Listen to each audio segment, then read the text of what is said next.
While Thomas was away being mended, Oliver, the Great Western engine, took over jobs on his branch line. He took pride in this job, as Sir Topham Hatt counted on him to work his hardest. He would deliver his passenger trains on time and in a fashionable manner, much to the passengers' gratitude. One gloomy night at Tidmouth Sheds, the engines were listening to Oliver's stories from the Great Western Line. Amazing! Oliver has resource and sagacity.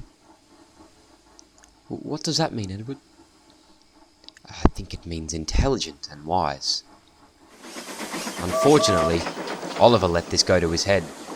He became very puffed up in the smokebox. James says I'm amazing. He's absolutely right, as Oliver puffed along the line. One afternoon, Sir Topham Hatt paid Oliver a visit.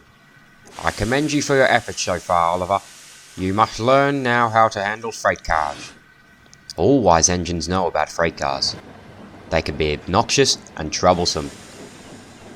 They must be handled with the utmost diligence. The other engines tried to warn Oliver, but he took no notice, and let some of the other engines have a piece of his mind. You think I can't manage? Well, on the contrary, I can. Gordon knows. He says I'm sagacious. You may be good gracious, or whatever you speak of, but trucks can be troublesome, and... Say no more, Doc, interrupted Douglas. The wee engine will just have to learn for himself. Oliver was pulling some trucks back to Tidmouth. We won't move. We want Duck. Or Donald. Or Douglas. But Oliver wasn't having any of it. He pulled the trucks along. At first they moved smoothly. Then they started to push. Oliver's driver applied the brakes, but they were useless against the surging trucks. On, they raged. They were headed for the sheds. Slowly, the cars began to tire. I'm winning, but it was too late.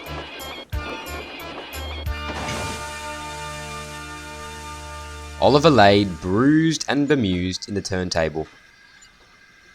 Duck was there to survey the scene. Excuse me, Oliver. Are you being good gracious, engine?